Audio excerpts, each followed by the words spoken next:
Pessoal,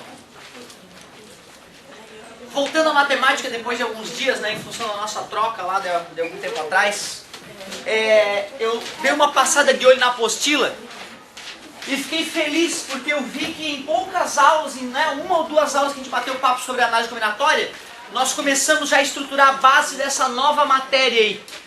Matéria essa que eu já até confessei para vocês, né? Às vezes tem colega meu aí que vem conversar comigo que tem dificuldade nessa matéria depois de anos estar estudando. Claro que é justificável em função de ser um exercício realmente casca grossa, um exercício delicado. E é uma área boa para confundir as pessoas, é uma área que permite. E eu sempre repito, eu não quero inicialmente trabalhar a questão super delicada contigo. Vamos fazer uma ou outra mais elaborada futuramente. Mas primeiro eu quero que tu entenda a base. E a base dessa matéria chamada análise combinatória está aqui. Princípio fundamental da contagem. É a maneira como a gente usa para contar o número de possibilidades de um certo evento ocorrer. Se tu manja desse princípio, cara, olha, às vezes tu nem precisa usar as fórmulas, é só usar o bom senso e o princípio fundamental da contagem. O exemplo clássico do princípio fundamental da contagem é aquele de tu ter várias decisões para tomar. A primeira decisão tu tem N1 escolhas, na segunda decisão N2 escolhas, depois N3. Se tu quiser achar o número total de possibilidades para fazer essas três escolhas, N1 vezes N2 vezes N3. E se tiverem mais decisões, continua fazendo isso. É só ir multiplicando. Eu usei alguns exemplos. Tenho dois pares de sapato, 3 calças, 4 blusas. 3 vezes 4, 12, vezes 2, 24 composições diferentes eu posso sair de casa. Certo? Eu vou daqui para minha casa, tenho 3 caminhos. Daqui para um outro colégio eu tenho 3 caminhos diferentes. E desse outro colégio para minha casa eu tenho 5 caminhos diferentes. Então para sair desse trabalho, ir para o outro trabalho e depois ir para casa, eu tenho 3 vezes 5, 15 caminhos diferentes ao todo. Tudo bem para vocês? Lembram disso? Né? Foi há pouco tempo que a gente viu, né? Esse princípio norteia a solução de boa parte dos problemas que nós vamos enfrentar. Um problema clássico que a gente vai começar a enfrentar agora aqui em contagem, em análise combinatória, é ter um grupo fechado já. Um grupo fechado é muito comum acontecer com letras, mas podem ser números também. A, B, 1, 5...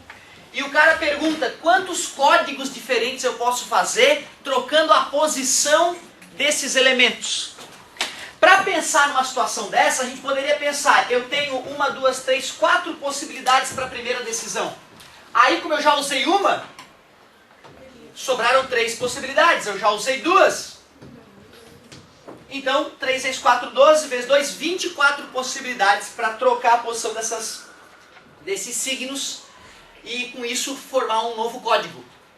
Já que vai ficar sempre assim, já que eram 4 letrinhas, né, 4 signos, não tinha número misturado, já que eram 4 elementos, ficou 4 vezes 3 vezes 2 vezes 1. Se fossem 5, 5 vezes 4 vezes 3, se fossem 1000, 1000 vezes 999 vezes 1. Por isso que existe uma fórmula para permutação simples. Embora seja só aplicar esse princípio, uma fórmula para a galera não precisar raciocinar. P de n é n fatorial. Então vamos lembrar o que é um número fatorial. Um número fatorial é ele vezes 1 a menos vezes 1 a menos vezes 1 a menos até chegar ao 1. Quanto é que é 1 fatorial? 1. E o mais perigoso, quanto é que é 0 fatorial? 1. Isto é que é marcante no fatorial, chamado inclusive de definição especial. Não pode esquecer desse detalhe, senão vai ter um monte de conta que não vai fechar. Legal. Então tu vê, pela maneira como o problema matemático estava sendo resolvido, se criou uma nova ferramenta matemática, um novo operador matemático fatorial, que é aquela exclamação. Então agora, volta e meia, no meio das nossas contas, vai ter uma exclamação. Aquela exclamação não é para tu ficar ligado, não, é só para tu fazer o fatorial, e multiplicando 1 a menos, 1 a menos, 1 a menos, e assim por diante. Muito obrigado, querido. Permutação simples. Por que simples? Porque não repete, logo em seguida vem a permutação com repetição. Queria que vocês entendessem a simplicidade da ideia por trás da fórmula. A1, 6. Quando eu for fazer a ideia da permutação, Eu tenho uma, duas, três, tenho 4 elementos, porém são 3 possibilidades diferentes desses 4 elementos, já que um deles é repetido. Concorda comigo? E na hora de raciocinar eu teria que ver, será que eu comecei usando A ou não? Porque se eu comecei usando A, eu ainda continuo com 3 possibilidades para a próxima escolha. Se eu não usei o A, eu só tenho 2 possibilidades na próxima escolha. Então fazer o princípio aqui nessa, aplicar o princípio com repetição já é um pouquinho mais delicado. Mas se tu for perceber, a única perda que eu tenho quando eu faço a permutação com elementos repetidos é que quando esses repetidos forem trocar de lugar, não vai acontecer um novo código. Concorda comigo? Ou seja, eu posso calcular quantas eu vou perder e dividir para diminuir esse número de possibilidades a ser calculadas. Ou seja, esses 2 caras aqui, se eles ficarem trocando de posição entre eles, não vai alterar o código. Então eu calculo quantas possibilidades existem para essa permutação. Se não houvesse repetição, seria P4, não é isso? O A está se repetindo 2 vezes. Eu vou fazer 4 fatorial, que seria o cálculo anterior, como se não tivesse repetição. Mas já que o A está se repetindo, a permutação de 2 A's é P2, né? É 2 fatorial, 2 vezes 1, 2 possibilidades. Ou um A em cada lugar, ou troca de posição. Não é isso? Toda a vida, cada combinação que for formada, cada arranjo que for formado, os A's podem trocar de posição e não vai gerar uma situação diferente. Então eu vou dividir por esse 2 fatorial para eliminar essas possibilidades repetidas que eu calculei. Por isso que na hora de aplicar a fórmula, a gente tem que manjar um pouquinho de fatorial. Como é que eu faço uma conta dessa mesmo, de maneira simples?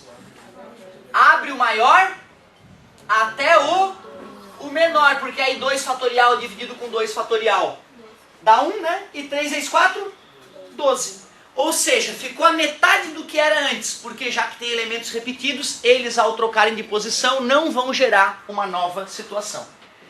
Ou seja, a fórmula para a permutação com repetição sofreu uma pequena mudança. Não é mais P de N, é P de N com alfa, beta, gama, 3 pontinhos lá em cima. E o que eu faço com esse alfa, beta, gama? Divido por eles fatorial. Beta fatorial, alfa fatorial, gama fatorial. E o que são esses alfa, beta e gama mesmo? O número de repetições para um determinado elemento. Certo? Um número de repetições para um determinado elemento. Nada demais. Então, eu recomendaria, ó, essa aqui é uma hora que eu recomendaria que tu usasse fórmula. Permutação nem precisa, é só usar o princípio fundamental da contagem. Agora, quando tem repetição, não é tão trivial aquele raciocínio. Aí eu acho que a fórmula é bem-vinda.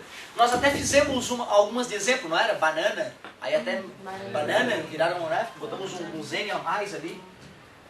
Nada demais, vamos já repetir exercícios aí para fixar, já que faz algum tempinho que a gente não faz a brincadeira. Agora, o mais legal é o arranjo. O mais legal do que nós aprendemos até agora é o arranjo. Qual é a diferença de arranjo para permutação? Permutação eu já tinha um grupo fechado, 4, 5 elementos que vão trocar de lugar. Arranjo não. Arranjo eu vou ter 3 elementos para casar, mas eu vou ter um grupo maior de elementos para buscar. Ou seja, eu tenho 5 elementos. Desses 5 elementos eu vou arrumar 3 numa certa ordem. E quero formar, né, códigos diferentes. Quantos códigos diferentes eu posso formar? Essa é a ideia do arranjo simples. Se nós formos raciocinar com o princípio fundamental da contagem, fica bem simples a ideia. Simplesmente o que vai acontecer? Para a primeira escolha, 5 possibilidades. Não pode repetir, tá, galera? Isso é uma coisa interessante aqui, ó. Por que vem a palavra simples? Justamente que nem a permutação simples, porque não tem repetição. 5. Já usei 1, sobrou 4. Já usei 1, sobrou. Pronto. É isso. Tu multiplica e acabou. Fica muito gostoso usar o princípio fundamental da contagem para arranjo simples, arranjo sem repetição. Professor, e se puder repetir? Pô, melhor ainda, se puder repetir, tu pode usar 5 possibilidades, 5 possibilidades e 5 possibilidades. Tu vê, né? A fórmula que eu vou criar é só sem repetição. O princípio fundamental da contagem, ele mata a questão com repetição e sem repetição, sem grandes esforços. Vamos ver como é que ficaria a ideia. Observem vocês que quando não tinha repetição ficou 5 vezes 4 vezes 3. Embora eu tivesse 5 elementos, eu só usei 3. Não é isso? Se eu tivesse um elemento a mais aqui, eu poderia ir até o 2. Se eu tivesse um elemento a mais, viraria se transformaria numa permutação. Ou seja, o arranjo, aliás, a permutação é um caso especial de arranjo. Seria o arranjo de n elementos agrupados n a n, porque assim que a gente lê o arranjo, ó, NPAP. O n é o número total de elementos que tu tem para escolher e o p é quantos tu vai escolher para formar o grupo. Beleza? A gente lê arranjo de n elementos agrupados PAP, ou simplesmente NPAP. É isso aí, arranjo de NPAP. Tá? Mas o nome todo seria arranjo de n elementos agrupados PAP. Galerinha, se eu tivesse aqui, por exemplo, mais sujeitos aqui para escolher, vou botar mais 1, mais 2, C e D. 1, 2, 3, 4, 5, 6, 7. E eu tenho 3 caras para escolher. Como é que ficaria mesmo? 7 vezes 6 vezes 5. Pô, peraí. É uma espécie de fatorial, não é? Só que eu não vou até o 1. Eu não vou até 1. Eu só uso o fatorial, aquele número de casas que eu possuo para escolher. Então veja se vocês concordam comigo. Para criar essa estrutura aqui matematicamente, a gente pode fazer n fatorial em cima. Só que aquele n fatorial em cima iria até o 1. Não é isso? Eu quero cortar antes que chegue no 1. Então eu tenho que dividir por um fatorial. Agora, por que fatorial que eu vou dividir? Vocês lembram? É só pegar o número total e subtrair o p, que é o número de elementos que eu vou escolher. Ou seja, n menos p. Fazendo essa conta vai sempre fechar. Quer ver? Nesse caso hipotético, quantos elementos nós temos? 7. E nós vamos agrupar de 3 em 3. Ficaria 7 fatorial sobre 7 menos 3 fatorial, não é isso? Que ficaria 7 fatorial sobre 4. Arranjo de 7, 3 a 3. 7 vezes 6 vezes 5 e o 4 fatorial vai ser eliminado. Bem o jeito que a gente raciocinou. Concorda comigo? Não é trivial, tá, tu fazer a dedução dessa fórmula. Imagina, o matemático estudou durante muito tempo para descobrir uma fórmula matemática para achar o arranjo, certo? Nós só temos que compreender, ver que ela funciona, que acreditar nela e lembrar que ela, na verdade, pode ser substituída pelo princípio fundamental da contagem, que é o mais importante ainda de tudo. Foi até aí que a gente viu, eu acho, né? Eu cheguei a falar, acho, isso aqui no final da aulinha. Seria legal agora até a gente dar uma paradinha e fazer uns exercícios, porque é bastante coisa que a gente viu. Só que eu fico pensando, falta só uma coisa. Falta só um. Por que não? Por que não? Falta um. Olha só. Eu pergunto a vocês. Eu tenho uma tigelinha, quero colocar nessa tigelinha 3 frutas para fazer a minha super salada de frutas. E lá na minha fruteira em casa, eu tenho um total de 5 frutas. A questão é, de quantas maneiras eu posso fazer a minha salada de fruta? E em que princípio básico esta nova situação difere da situação que eu acabei de falar? Do arranjo. Ah, faria sentido repetir a fruta? Colocar banana 2 vezes? Né? Então tu vê, a repetição nesse caso já está fora de questão. Por se tratar de uma situação real, tu repetir a banana 2 vezes, a não ser que tivesse banana 14 e banana d'água, e explicasse isso pro cara na questão, aí ele poderia considerar. Mas na verdade, no final das contas, são 2 frutas diferentes, mesmo que chame de banana. O primeiro nome só que é igual, não é isso? E o sabor vai mudar de fato, né? Outra coisa, se tu for falar de culinária com um chefe fodástico, ele vai deixar muito claro que a ordem com que tu mistura as coisas interfere sim no gosto. Certo? Mas aí viraria um arranjo. Lembra quando eu trocava a posição do 1 com o B? Formava uma senha diferente, não formava?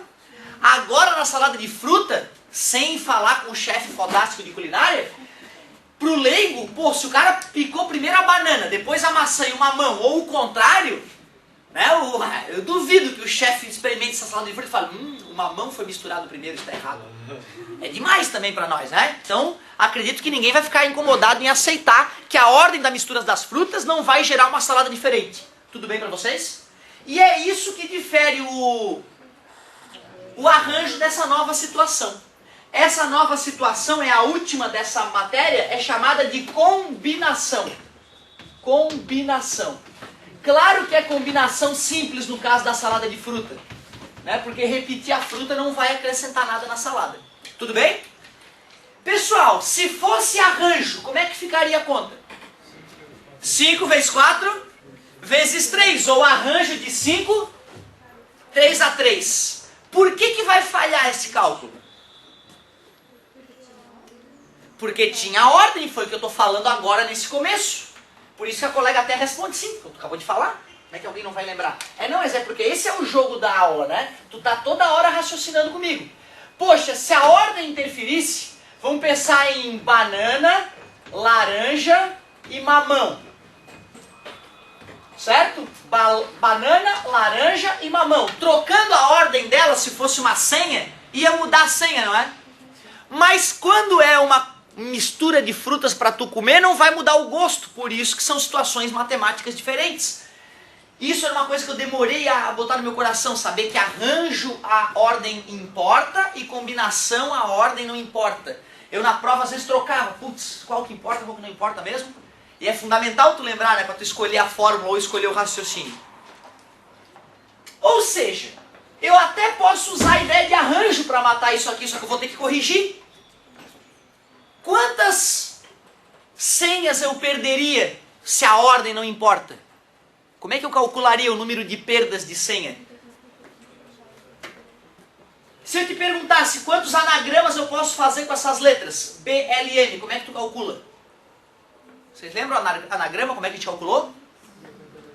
É uma permutação. Quando é anagrama é só fazer N fatorial, não é? Por exemplo, qual é o número de anagramas de BLM? 3 fatorial. 3 vezes 2 vezes 1, 6. Concordam comigo? Quer dizer que se eu misturar essas frutas, vai ter 6 situações. Concordam comigo? Em cada salada de fruta que eu fizer, vai ter 6 situações que vão dar a mesma salada. Não é isso? Como é que eu vou fazer para eliminar esse excesso? Eu subtraio ou divido? A gente já viu que é uma divisão que a gente faz para eliminar esse excesso de multiplicações que existe, né? Ou seja, eu só estou querendo te dizer, meu querido, que a combinação, já que a ordem não importa, é que nem eu fazer um arranjo. Só que depois de fazer o arranjo, eu tenho que dividir pela permutação daqueles P elementos que vão ser perdidos. Já que a combinação vai virar um arranjo dividido por uma permutação, a fórmula vai ficar bem parecida, ó. A fórmula vai ficar assim, ó. Combinação de N elementos agrupados é igualzinha a fórmula do arranjo, ó. Igualzinha. Só que já que eu vou dividir por P fatorial, aparece ali embaixo P fatorial. Só isso. Por que apareceu aquele P fatorial ali embaixo? Porque já que a ordem não importa, eu calculei quantas coisas eu obteria trocando a ordem e eliminei elas do cálculo, fazendo a divisão. Olha, tu vê, cara, eu duvido que tu encontre um retardado que nem eu que vai explicar a análise combinatória tentando fazer o aluno primeiro entender a fórmula. A maioria dos professores mostra a fórmula, bota a probleminha, bota a gurizada para fazer, porque o professor quer mais que a gurizada saiba usar a fórmula. Eu queria mais mesmo é que tu também entendesse por que ela tem essa cara. Porque eu ficava olhando na tua idade para essa fórmula e achava do mal isso aí. Meu Deus, eu nunca vou ter capacidade de entender de onde que o cara criou essa ideia maluca aqui. E depois eu vi que não tinha nada de muito grave para entender essas ideias. Mas é claro que também é importante saber usar, né? Na prova, eu não vou só te perguntar, aliás, eu não vou te perguntar, deduza a equação tal. Né? Eu vou querer que tu saiba fazer. Porém, o cara que entendeu a ideia por trás da fórmula, ele pode nem precisar da fórmula, ele pode só usar o princípio fundamental da contagem e detonar. E às vezes fica até mais simples. Para ver, ó, nosso formulário é isso, hein? Aliás, o princípio fundamental não é formulário. Eu não boto na prova isso, porque é um princípio, é uma ideia. No formulário da nossa prova vai ter isso aqui. Vai ter essa formuleta aqui. Aliás, né, uma é irmã da outra. E vai ter essas duas fórmulas aqui. E para começar então eu vou botar algumas situações, vou sugerir algumas situações para que tu aplique essas ideias. Para a gente trabalhar nessa nossa bela apostila, será que eu trouxe ela aqui? Ó, eu vou sugerir um exercíciozinho de cada tipo. Vocês arriscam, eu vou nas carteiras tirando dúvida, e em seguida eu corrijo, porque a gente tem bem pouco tempo. Então olha só, aquela parte do Shrek ali, eu acho que já não tem mais idade para enfrentar aquilo ali. Não dá mais. Mas ó, para começar esta bela manhã matemática, página 16, tu arrisca o 1 e 2. Depois, lá na página 19, tu faz a questão 1. Na página 22, tu faz a questão 1 também, muito querido. E finalmente, na página 25, nós vamos fazer a questão 2. 1, 2, 3, 4, 5 questõezinhas. Claro que o que sobrar, se sobrar, é tarefa, né? Empacou, chamou. Não quero ver ninguém parado, hein, meu querido? Tens 20 minutos pra detonar. Tem cola no quadro. Fazendo um esforcinho.